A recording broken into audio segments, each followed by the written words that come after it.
Started with my little spiel here. Let's get things rolling. So welcome everyone. My name is Christine Buhr. I am the chair of the FEC committee for IAPA and one of the co-founders of this FEC International Slack group, along with Brandon Wiley, who is on screen with us today, and Nick DiMatteo. And Nick, are you here? I believe he is. He's in the chat. I will promote you shortly, Nick. This group was created through the IAPA FEC committee as a place for FEC owners, operators, and manufacturers to connect and collaborate. So thank you for being here with us today. I'm super excited to have with us today on the behind the scenes tour, where we're going to be exploring our favorite FECs. The goal of this series is to resource you as a leader in the FEC business as we move forward with business as unusual in this new COVID-19 world. Over the next few weeks, we've asked some of the FECs in our group to open their doors and take us through their facilities and showcase the attractions that they have, their business operations, including changes that they've been required to make because of COVID, and some of their sales and marketing strategies, and anything else they're kind of keen to share and showcase with us. So today we're thrilled to have with us Dutch Magrath from Goonies and Amusement Products. But before I introduce them and we jump in, I want to mention a few quick housekeeping points about today's call. So first of all, if you're interested in finding out more about these tours, please make sure that you log into our Slack channel regularly for updates. If you're having any problems accessing your account, please send me a message so that we can get you activated again and get you part of that group. Now, on the format for today's tour. Once we're ready to go, we're going to pass the show over to Dutch. He'll be spending the next 20 minutes giving us a video tour of his facility. After the tour, we'll be able to ask him any questions that arise. If you have questions, and we love questions, please post them down in the Q&A box at the bottom of the screen. When Dutch is able to sit down, we'll take a look at those questions and we'll ask Dutch, in multiple order that they were asked, so that he can answer them. Also today, you have the ability to talk in the chat, so please feel free to interact. If you want to point something out that you notice, or if you want to add something that you've heard, or that will be valuable for all the other members that are attending, this is a really great place to connect with other people. The only thing that I want to highlight is you want to make sure that you have selected panelists and attendees, otherwise not everybody's going to see what you have to say in the chat. Also, if there is an FEC that you'd like to see as part of this tour series, please let us know so that we can try to facilitate that. And since we know that everyone can't be here at this time, we're going to be recording these sessions and we'll post them for you to view in the Slack channel. All right, now without further ado, I'd like to introduce to you Dutch Magrath. Having grown up in the business his father started, Dutch has been directly involved with the design, construction, and operation of multiple family entertainment center facilities around the country. Today, along with his manufacturing construction company responsibilities, Dutch continues to oversee the operation of Goony's Fun Zone, as he has done since 1980, so for 40 years. Holy moly, that's crazy. This Chattanooga FEC, which includes an electric go-kart track, spin zone bumper cars, laser fury 360, bumper boats, batting cages, 2 miniature golf courses, and a game. He's helped grow the business and prosper through all the economic highs and lows of those many years through quality products, attraction innovation, low maintenance, friendly service, continual upgrades, and profitable operating techniques.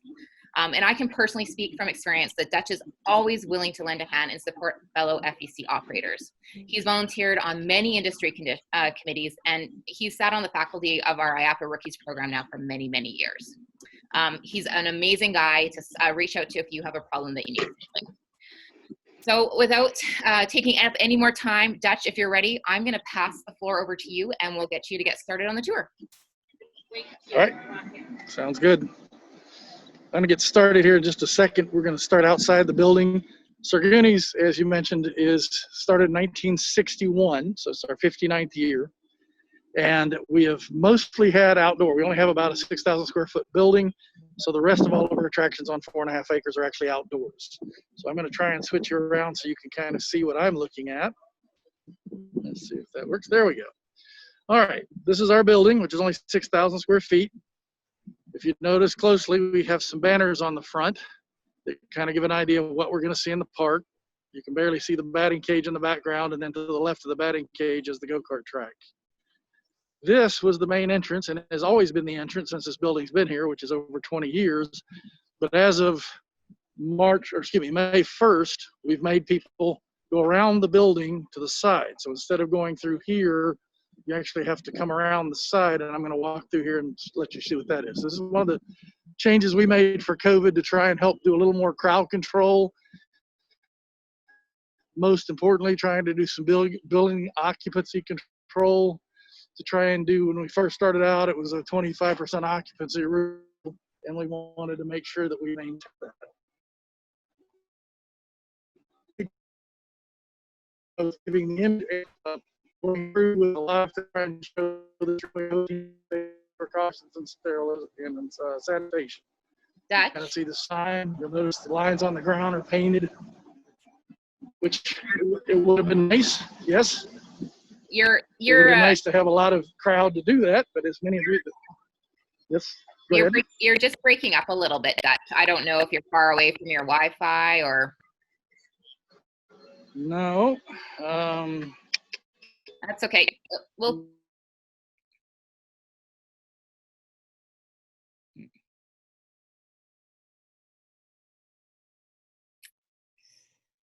Okay, looks like we've lost Dutch here. We'll give him a second to figure this out. Back? Can you hear me? Oh, we can hear you. We just can't see your video. Oh, that's not good. I don't know if you can hear me or not. Christine, you're kind of frozen up on me. I can hear you, Dutch. I just can't see you because you're frozen. Is that all right? Can you hear me at all? We can hear you, yes. Hello. Oh. Nope, not good. Don't know if you can see what I'm seeing or not. Let's see here. This was the window that we worked through outdoors starting on May 1st, and we'll be closing that window as of tomorrow and bringing people in through the front of the building. Dutch, can you hear me? No, I don't know. I don't know if we're still there or not. No, Dutch, can you hear us? Can't see you, Dutch. Let me do this. Is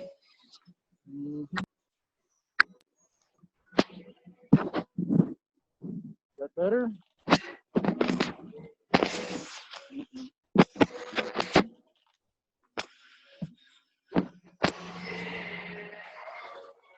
Well, nuts. New screen sharing. Okay. Any better? Can we see us yet? I can hear you. Can you hear us? Shoot. Sorry, guys. Thanks for your patience. Are you there? Oh, yes. Hello. Hi, Dutch. Can you hear us? Guess I'm gonna have to go off and back on.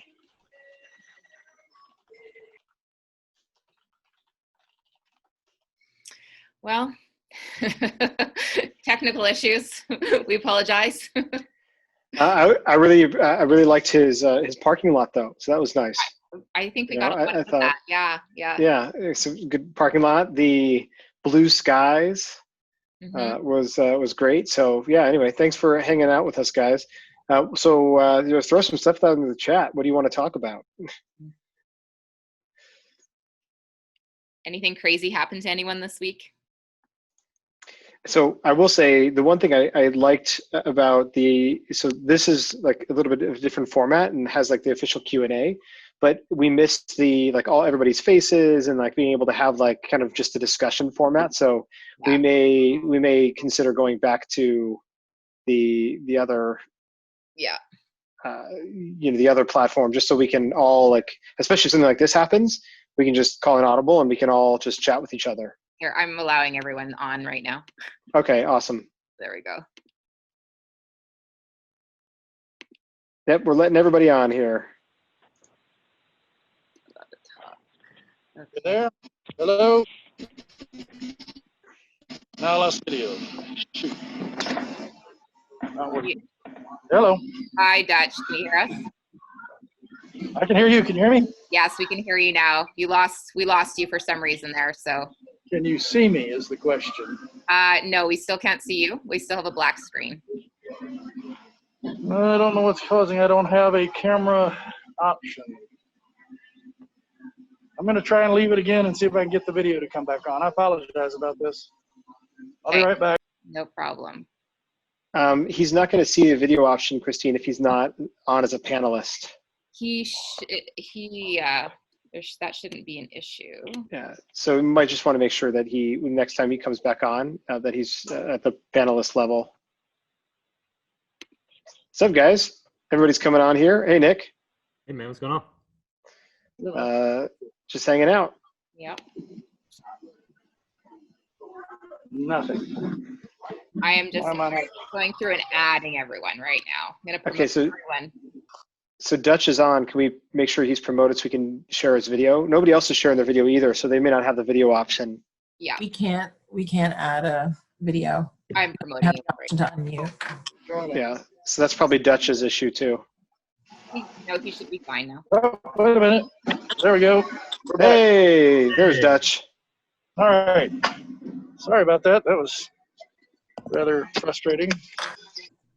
All right. Okay. Oh, that's nice. Get a picture of me. Let's go inside. I don't have any.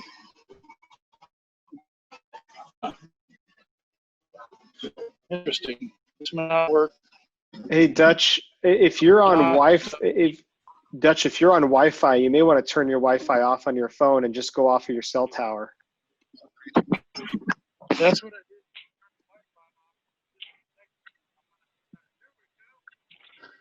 did. Turn it around. Can you see what I'm showing now? Yes. Am I still on audio? Yes. Yes. Can you see what I've got? Yes? Yes. Good. Good deal. At least we Okay. got that working. Okay. I'm not sure where you left, so I walked around the back of the building. What you're seeing is the back side of my building. When we built this 21 years ago, that was an outdoor window. We never used it. We started using it May 1st so that we could kind of control what the access was inside the building to limit our amount of occupancy to make sure that we had enough bodies to use the attractions inside, which of course would be the arcade. At first, we didn't even open the arcade. As of tomorrow, we're going to be opening the front door. This is the back door, but I'll take you inside very briefly and kind of show you what this looks like. We have the shields up in front of the counters. So if you have the sneeze shields up, we have markings on the ground, which is kind of hard to see with the lights. There you go. You see the 6-foot red stripes going down through there. So that you can do it. We hope that because of now funneling people through, we're going to be able to start getting more activity inside the game room. I think by default, funneling people outside, they felt like this ride, which is called the Laser Fury, which is a laser shooting game.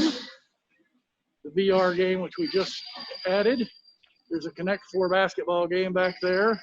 And there's actually 3 or 4 new arcade games, including this Halo and the Ninja Turtles inside. So we're hoping by allowing more access through the building, coming in the front door, we're going to see a little more activity inside. We do cleanings once an hour on all the games and attractions, and of course the attractions inside being the VR, and also the Laser Fury we wipe down after every use. And we're using a spray-on type disinfectant and then the cloth to wipe it back off so it's not wet when people get in and out. Now we're going to take a quick walk through the outside attractions. We got originally started in 1961 with the miniature golf. We escalated from 1 course to 2 courses and eventually had 3 courses. When we built the building that you just saw, that 3rd course went away. This is one of the attractions. We have a lot of theming on our courses. That was part of our original concept. This particular course has more than 1 attraction for every hole. For those that are way too young to notice what that is a one-eyed, one-horned flying purple people eater, which was a song from the 60s back when we got started.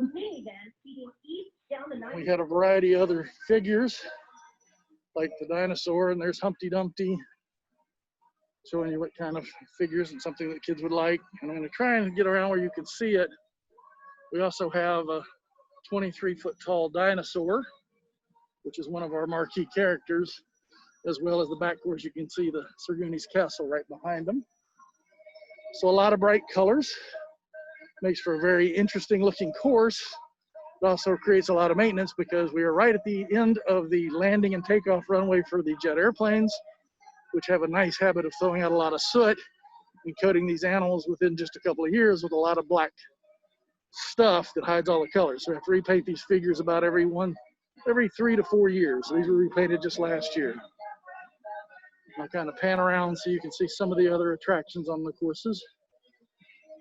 As I mentioned, this is 59 years old, but even though it's 59 years old, the miniature golf is still our #1 attraction here at this facility.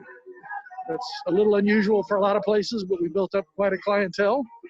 And one of the issues that we've had to deal with is as that clientele has gotten older, they brought in their kids, their grandkids, now great grandkids.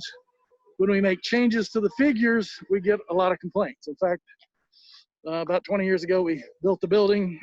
We tore down one of the dinosaurs we had, and they actually picketed our park. So it was kind of interesting. This is a batting cage, for those of you that are familiar with it. 6-station batting cage. It's one of the nice things that helped draw in a different customer base. Of course, this year, without having any games, it's been a bit slow, but here recently, they've just announced that they're going to restart the Little League, though late, and we started to see some pickup in the actual batting cage play as well as use of the park. I'm going to walk around over here to give you a quick look at the go-karts, which is our close but second biggest attraction. Shows the fountain. Now, we switched on our track after over 30 years of operation of gas carts to electric carts. A big chunk of that was trying to control our costs. Labor costs were escalating. The amount of people it takes to run a gas truck took about 5 people. We run this track with 1 person. And we've added other features to it. You can kind of see in the distance. I'll get a little closer. Something called Power Up, which is one of the things we invented to do what's called gamify the go-kart race. And one of the things that we're known to in my other job, the manufacturing company, is trying to do a more immersive, more unique experience. There we go. With the attractions, this gives it somewhat of a Mario Karting type feel. So as the customers go around the track, and I'll walk out there very briefly so you kind of see some of the things that it does. You actually have, and hopefully this is working. There we go. Hopefully my screen's still on. All right. They have places in the track. You can kind of see them there on the ground in the distance. One of which is a yellow coin set. The little black thing is something called a speed hump. This item on the ground, which you can barely see, is called a Power Up. And that's a display that shows when the game is running what the Power Up will actually have on there. So you can get things like extra speed or even offensive weapons where I can fire them off and slow down the car next to me within a certain range on the track or in the entire track. And of course, you can get shields and other features to add to your ability to be able to win the race. Basic point of the game is to win more speed, and that way you can have a faster kart, because electric karts are pretty well evenly matched. But by having that ability to add some speed, you can actually increase the speed of your kart and win the race.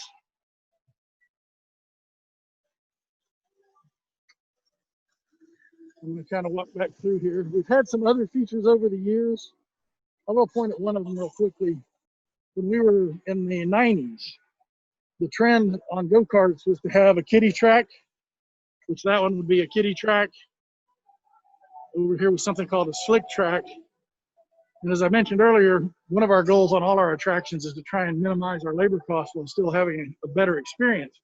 With gas karts, you have a very specific kart for a kiddie track kart, a very specific kart for a rookie car, which this track became the rookie track as well. And then you have the adult karts. With the electric karts, all of those can be done with one car. From as little as 7 years old and up, they go out there about 7 miles an hour.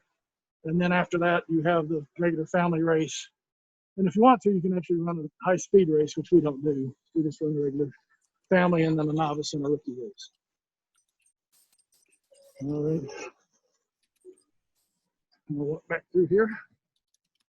I hope I'm getting this. I don't know if you're on there, Christine, but You're doing great. You're doing great. Yeah, you're doing great. The only recommendation I have is if you can just hold it closer to your face. So you can I'm going to try and get to where I can get back in on my computer, which is on Wi-Fi, and hopefully that'll make a little better connection than what we've got right here. And see if I can answer some questions. This, if you don't recognize it, is a picture stop, just a place where people can go at. The gorilla's arms are placed such a way that you can get one guy or girl underneath an arm have the other family members get around it. We've got a few of those picture stops around the park. Beside him in the distance is called the 19th hole. That's a place where you can actually go to get your ball and put in, and if you hit it, you can barely see it, but that's a ticket dispenser on the front, the little black rectangle, and you get a free prize. Rather than just give a free game of golf like we did 60 years ago, you take the ticket inside. On slow days, it might be a free game of golf, it might be a go-kart ride. Days you're really busy, it might be an ice cream cone. So we can just monitor what we're doing and try and help send people to other areas of the park by being able to have them win that ticket. It also has the top of that tower raise up with a big sign that's exposed that says winner on all four sides and plays music to draw attention to the person that won the free game. All right. Now I'm gonna go in and see if we can, completely forgot about those. We also have two other bumper car rides outside. The one in the foreground is a flip zone. That car allows you to flip the car upside down vertically, as well as get spin horizontal. And each time you're hit, it does a progression of movements. The laser inside does the same, but it uses a laser targeting system to do that. The one up on the trailer is called the spin zone. Many of you know about that. That's more of a kid-friendly type version. Obviously, it spins horizontally, but does not do it vertically. So kind of a kid ride, middle to adult ride for bumper cars, and then inside you have the Laser Fury, which is moving more towards the adults.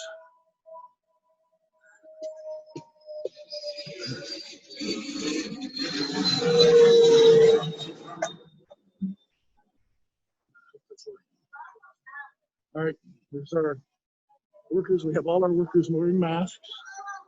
Once again, trying to help establish safety for our customers and make sure that they know we're doing our best to keep everything safe and sanitized. We have two birthday rooms back in this area.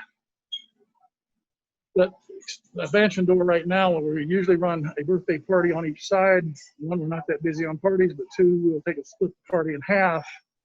And directly on the other side, we have a door that we can open so we can kind of have them share two rooms to kind of do a little bit more social separation on a bigger size party. All right. Well, that's kind of the end of the tour. I'm hoping that you pick that up. Great, thank you. I'm going to try and see if I can turn on my Wi-Fi. All right, well, thank you. Thank you, Dutch. That was awesome. So we'll wait for you to log back in here, and then we'll get to questions, everybody.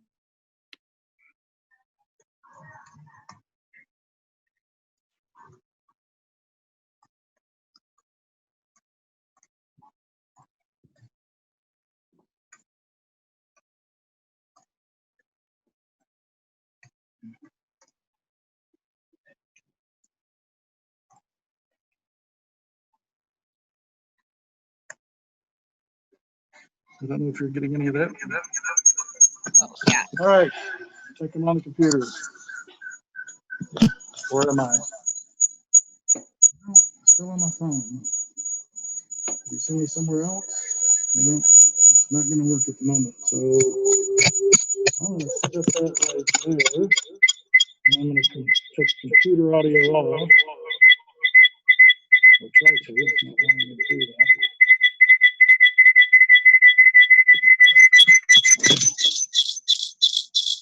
Well, it's not good.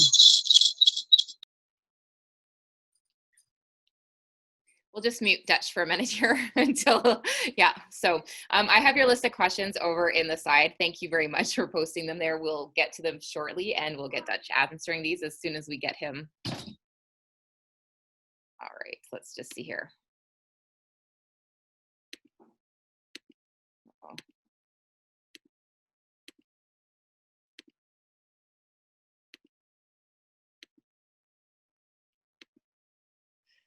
Well, this was a very good learning experience this time. Thank you for everybody for their patience.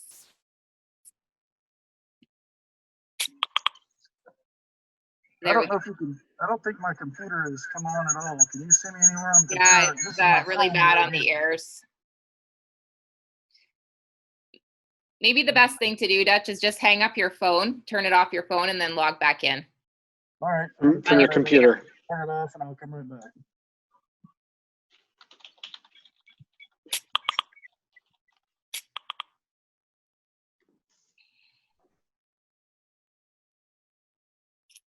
Alrighty.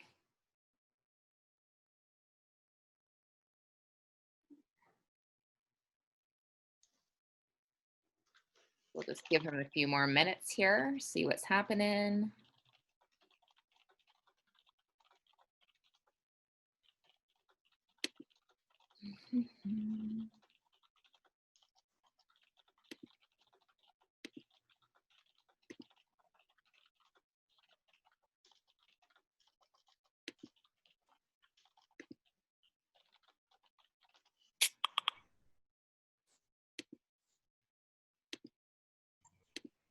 There we go.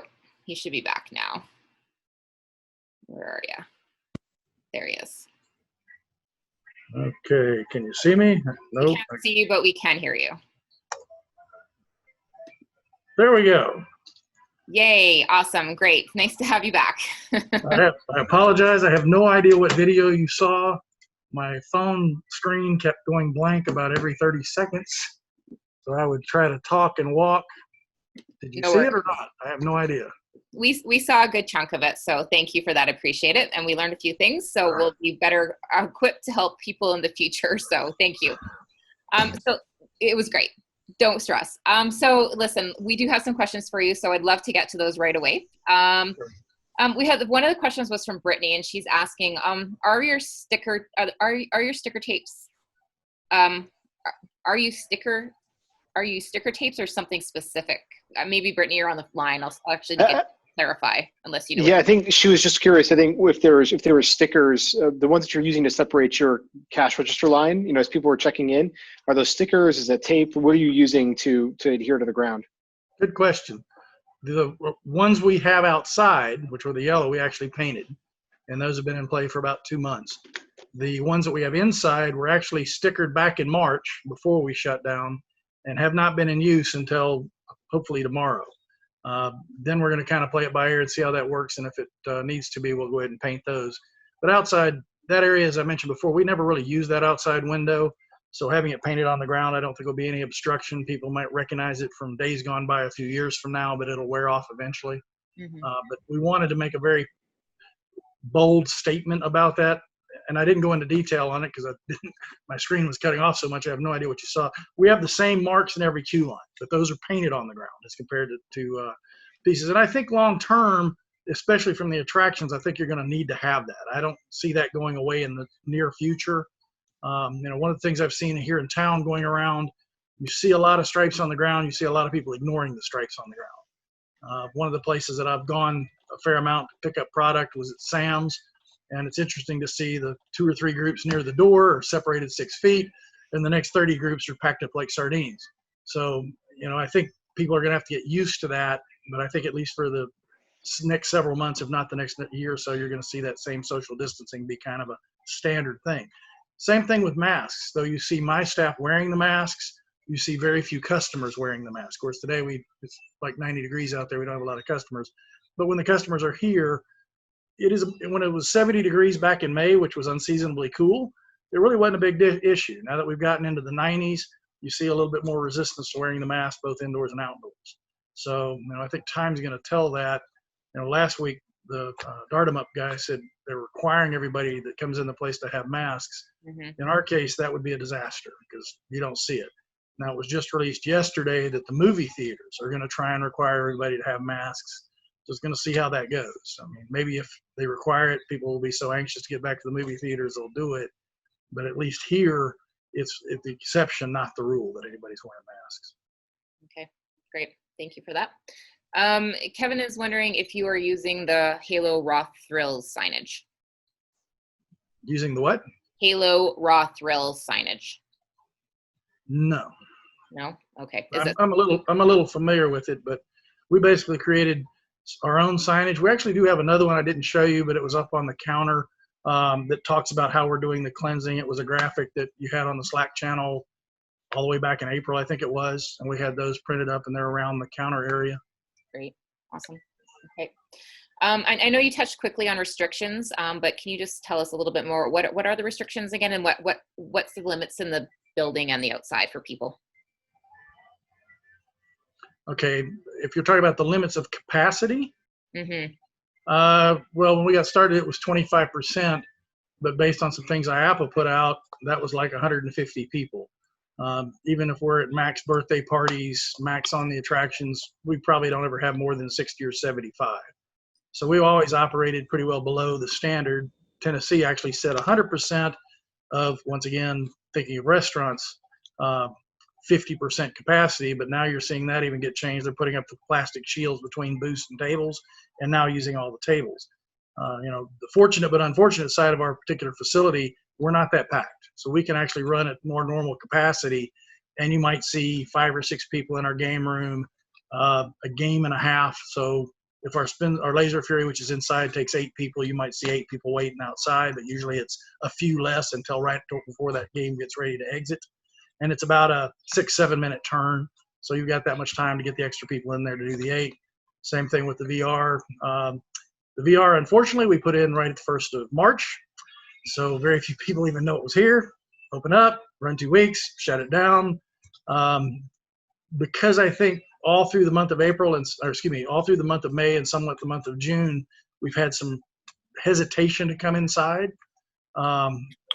I think that's somewhat hurt that attraction, but ironically, it is doing a bit better right now than some of other things that we've got. And I think because it's new would be my guess, but still not generating what it should do, because right now we're a bit lower. As I mentioned earlier, we're going to start coming back through the front door because we haven't seen a need to curtail people coming inside. We're always within 30 or 40 people at the most inside, counting employees. So that's well below our capacity, well below even a 50% occupancy. So we're in good shape. Mm-hmm. Okay, great. Can you tell us more about your marketing strategy, and then the impact COVID's had on the strategy? What adjustments did you make to it? We made a lot. I think both before we shut down, which was in the early March time period, and then as we were getting ready to open up at the 1st of May, we were very aware that no matter how positive you spoke, you're going to get some backlash about just being open, period. In fact, ironically, probably within the last day or two, we finally seen that again. Some guy goes, "Hey, this is going to be a COVID breeding ground," and somebody goes, "Sure, COVID-rich environment," or something like that. But we've pretty much done most of our advertising on Facebook, through social media and other places, and very heavily slanted towards cleaning routines, sanitation routines, employees wearing masks, pictures of the guy. We have a guy come through and fog the whole place up, with the fogging method. He does that twice a week. So trying to let people know that we're doing a lot to do sanitation, showing people wiping down the cars, wiping down the masks on the VR, et cetera.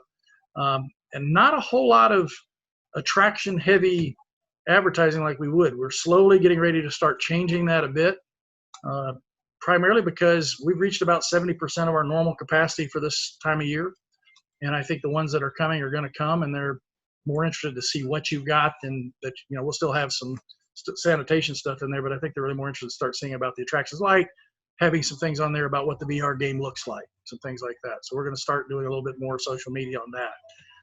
Doing traditional advertising is a bit expensive, but it's also a bit hit or miss for the reason that I just mentioned. Usually you'd spend a lot of money showing all the nice, fun stuff to do, and it's kind of got to be balanced, in my opinion, with how you're trying to keep everybody safe at the same time.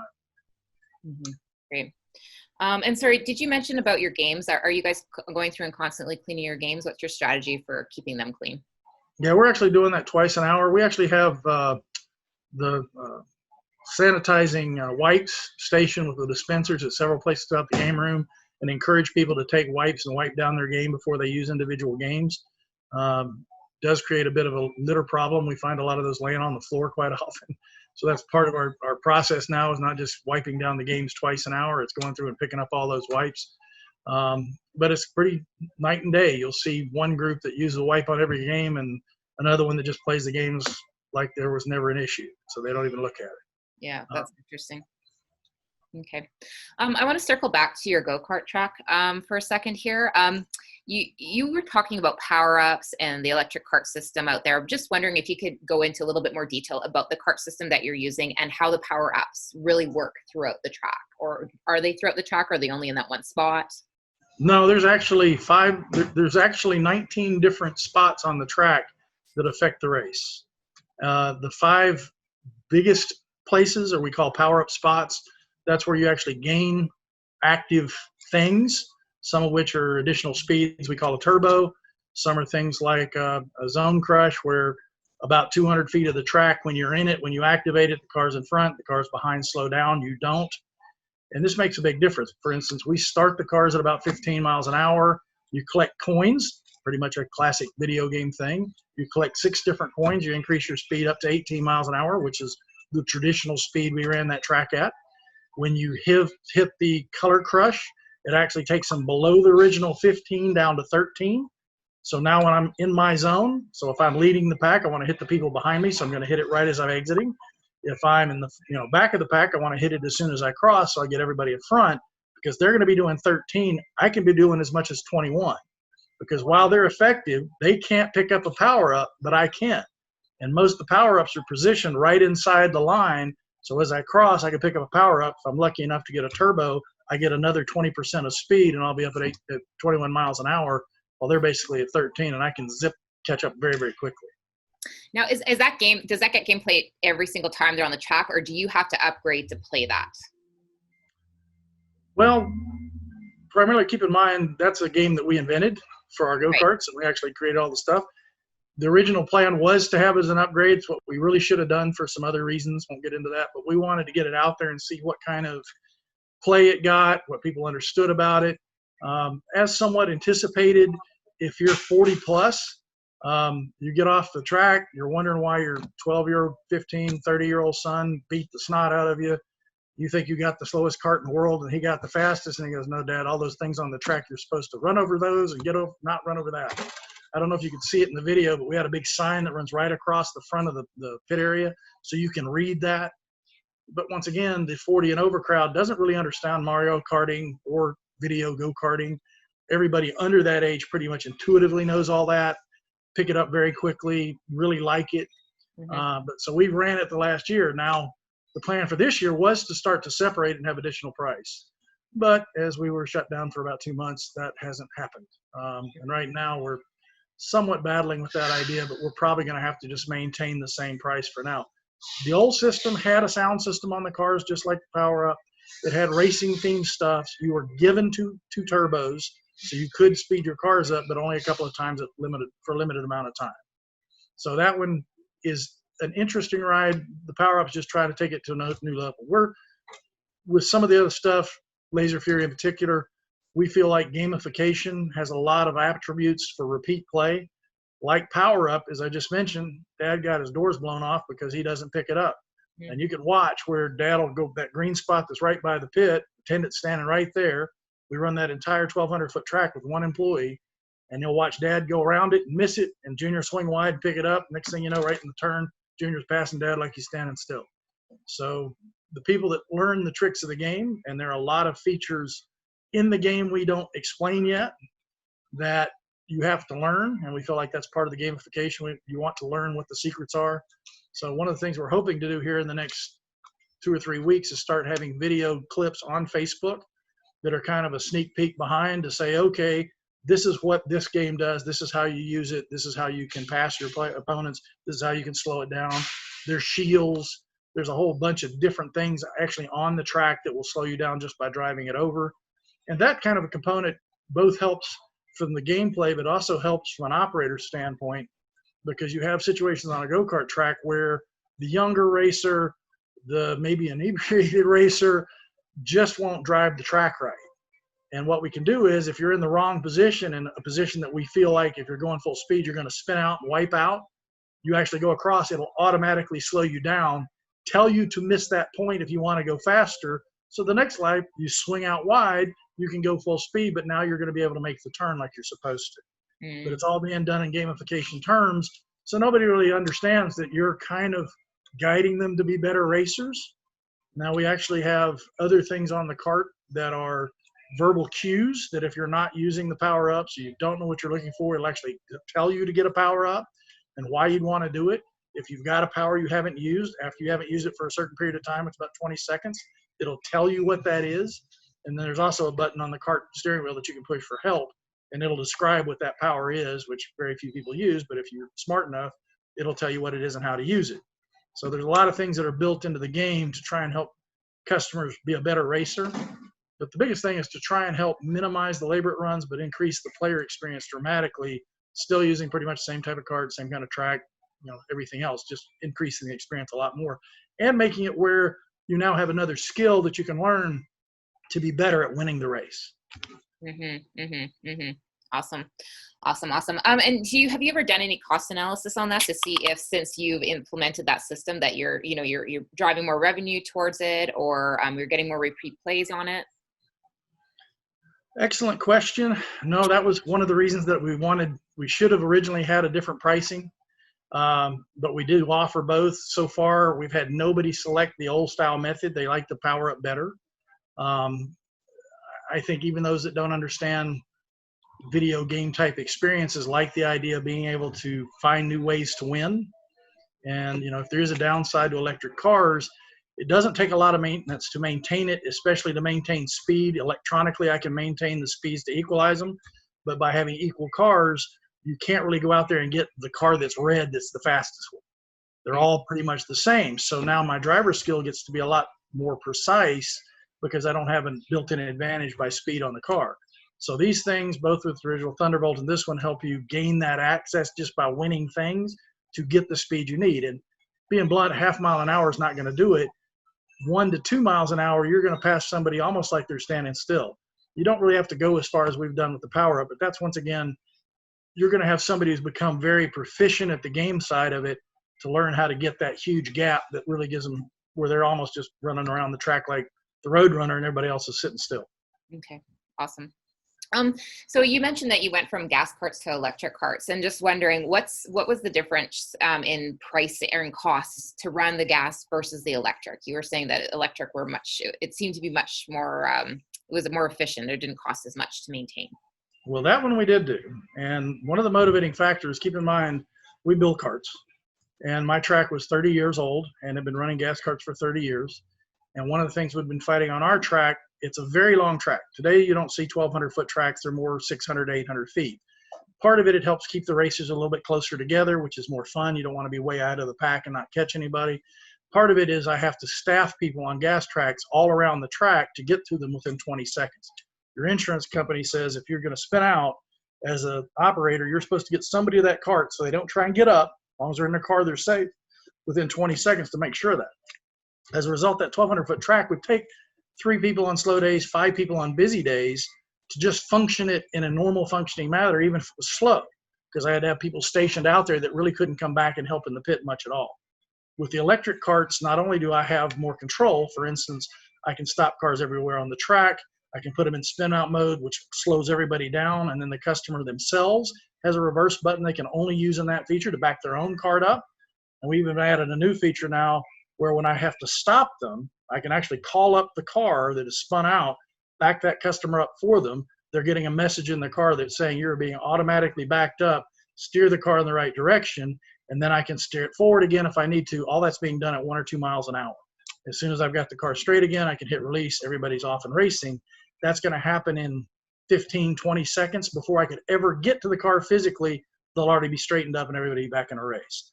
So all your other people out on the track will have less, not impeding on their ride because they had to stop and wait on somebody for 30 seconds or a minute while an attendant went back and forth. Customer fixes it himself and they're back racing very quickly. Awesome. So to answer your question, we saved just on labor costs about $80,000 a year by going from gas to electric because of staffing. At that time, we went from 3 to 5 people to 2 people, and now we've gone to 1 when it's really slow like it is right now. And then the maintenance side of it was the biggest surprise. It actually added about another $20,000 because we went from 2 mechanics that were only doing the tracks just to keep the carts we had running on the gas side to 1 guy that maintains the go-karts, the bumper cars, the flip zone, the Laser Fury, and now the VR. Mm. And he's got time to do all of that. Did you have any problem with regulations doing that? Like, did your state or do they regulate go-karts in your area and say you have to have so many people, or there's certain rules and you had to argue to change that for the electric ones? No, really some states do have some classifications, but in terms of staffing, most don't really have a lot that specify how to run a track. They require the manufacturers to do that.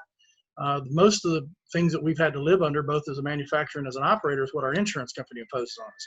They want to try and maintain a safety factor so nobody gets hurt or doesn't get hurt seriously, so that you can actually have a safe operation.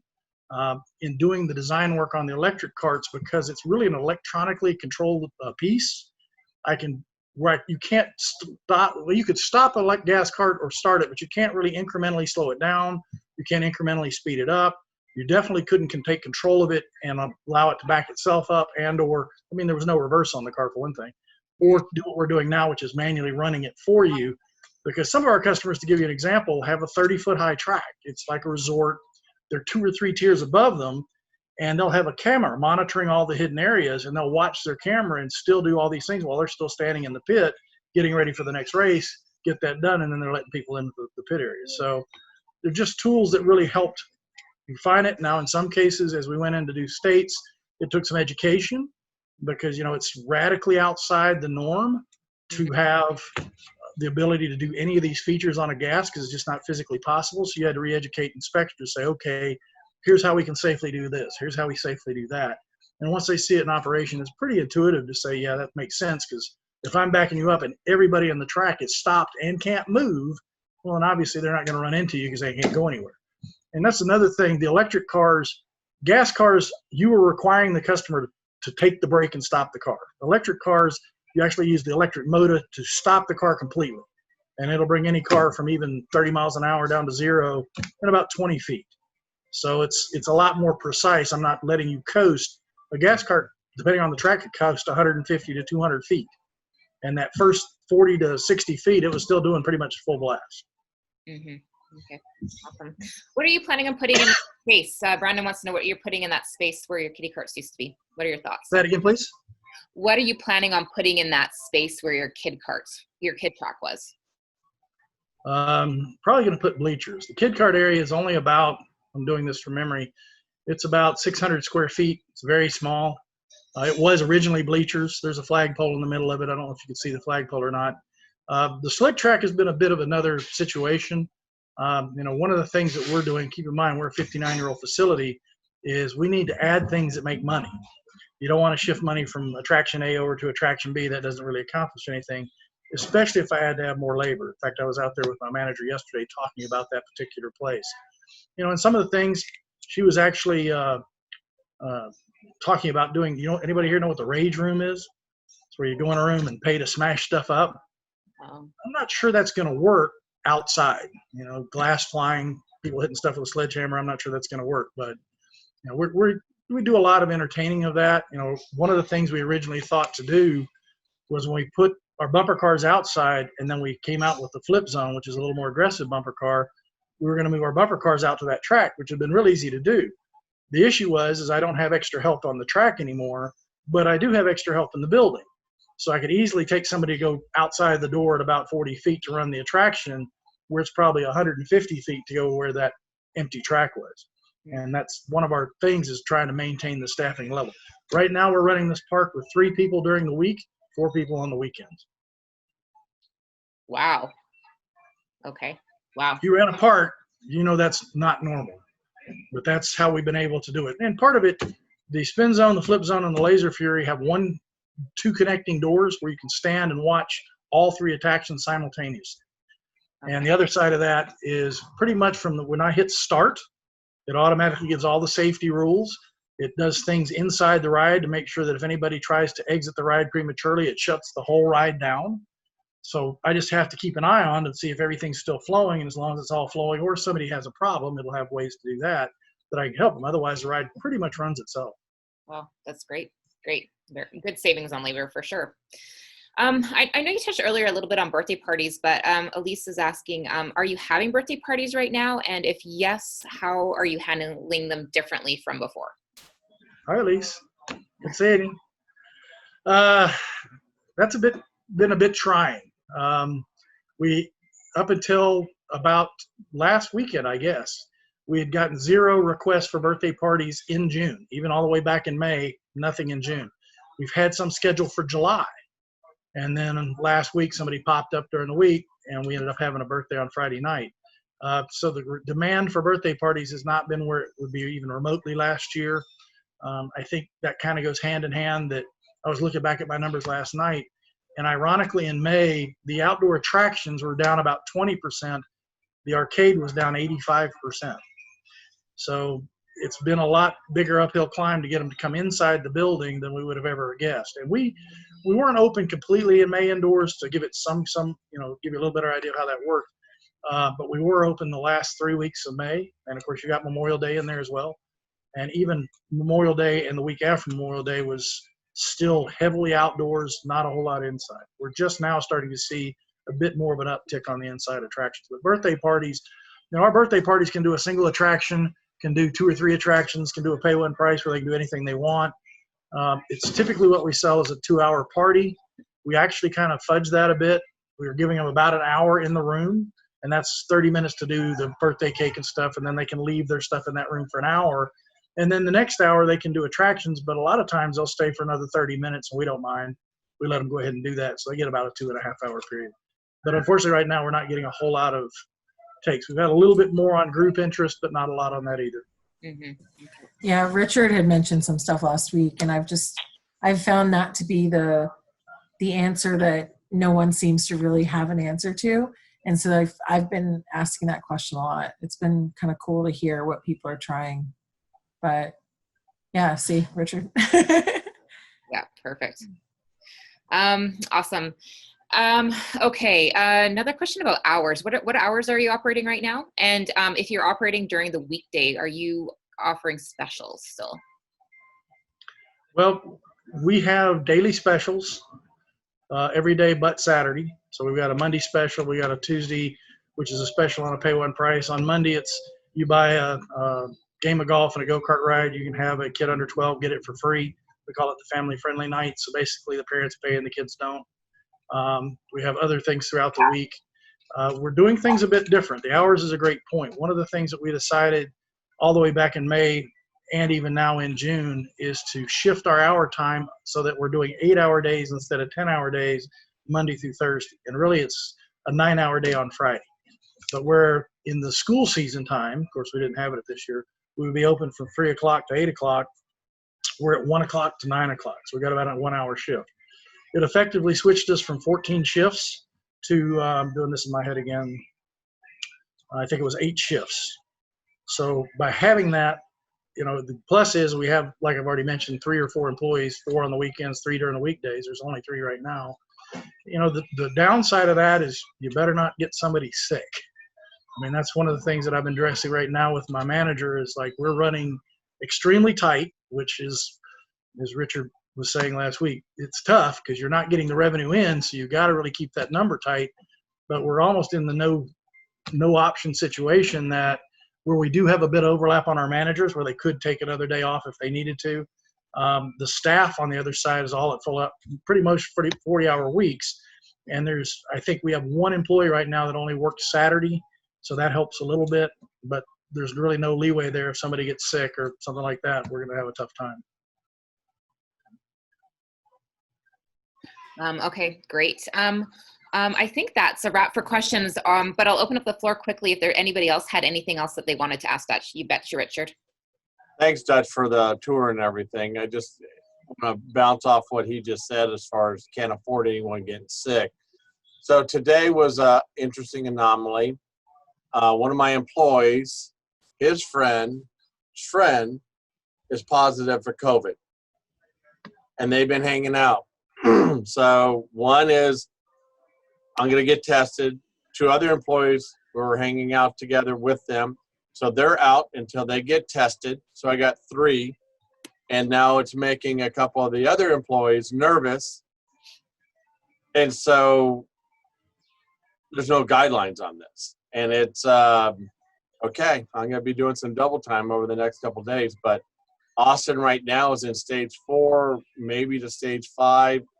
They're talking about possibly as far as closing again.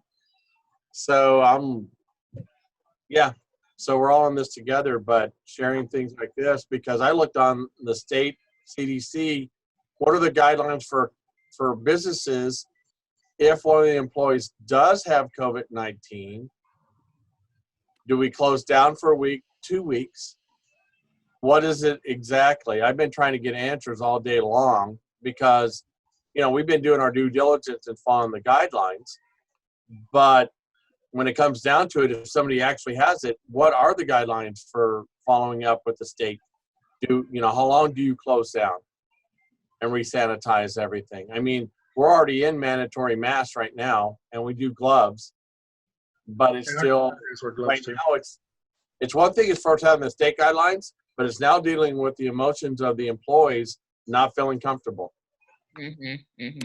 Well, that's actually my worst fear. I mean, because right now, and I don't know if Nick's still on there. I see his name. I hope he can hear this. Everything I've heard said you're supposed to shut down for 14 days. Within the last 2 weeks, the Dave & Buster's that just opened up here somebody got tested and they said they were positive, but they only shut down for about 2 days. And I've been wondering how they pull that off. There's another restaurant that's really close by. It's not even a block away. That's a Mexican restaurant. They shut down 2 of their restaurants because one of their employees got tested, and yet they opened up in about 2 days. So, and I don't know about in your area, but in our area in particular, they say the Hispanic community has been harder hit percentage-wise than any other community. But once again, they weren't even down 7 days. They were down just 2 or 3 days. And it would be wonderful to know how to do that or what that parameter was, because, if it's 14 days, that would, we're right here in the middle of what's left of a money-making season being summer. That's what we do outdoors. And that'll be a disaster. And I can control that to some extent because one of the managers is my daughter, but the other employees are not. They're going to do what they're going to do, and we don't know where they're going afterwards, and I can't control that. So, so far, knock on wood, but I hear more and more cases of the friend of the person working there get it, and then the next thing you know, that business is closed down. So that's a great question, Richard. I don't have an answer for it. I would love to have one. And that might be something for IAPA, to do some research on to help other businesses, because it seems like first wave still extended, or we're in the second wave. I don't even know what, Yeah. But it might be helpful. Some of us never got the wave. Yeah. Yeah, I know. But it'd probably be helpful for everyone to have that guideline, because like I said, I've been trying to figure this out. They have things for the employee, but not for the business that I've seen so far. I know version 2 is actually, I think version 2 touches on it. I'll verify after this. But version 2 does touch on some new stuff and enhancements of the original guidance. I know that when it comes to employees being exposed, that kind of situation, I know it really has been kind of company to company, and it's been city by city, state by state, county by county. There's been so many parameters. I know locally here in Orlando, we've had, just using from businesses that I've seen and what they've done, we've had, for example, Publix, our grocery store chain, what they do is if somebody tests positive or has it, they go back to their shifts within the last handful of days to when they would have potentially had it and been asymptomatic. And then they see who they were around for more than 10 minutes. Because apparently, that's the time frame. Any of those people are given the time off and they're expected to be tested. They close the store for a day to do a deep sanitation, whether it's a UVC clean, a spraying like you mentioned, Dutch. And then any of the employees who were not exposed are asked to monitor symptoms and go into a limited exposure as far as who they're around and what they're doing. So that's been what I've seen most part here. But I do agree with you guys where it's been kind of funny because some businesses have been screw it, we're closing down. There are restaurants here that are allowed to be open and they haven't had any cases and they've shut down. And they're just doing takeout or delivery. So I don't know if there is much mandating. I've been asking around, but I will find out if we have anything coming in the guidance. And if not, I'll talk to them about us putting something out there. Because I do think, even just some suggestions or ideas of how to handle it would definitely be helpful. But I'll put that out there. I think that'd be great. Different scenarios. Yeah. So because I didn't, expect this, but it did come up, and now I got more worried employees, and I can't hold them to come in if they're they were in here. It's like, but we were all wearing masks. So, but have to overcome that. Yeah, for sure. If you guys want to just hang tight here for a second, I just want to wrap this up and stop the recording, and then we can stay and ask more questions.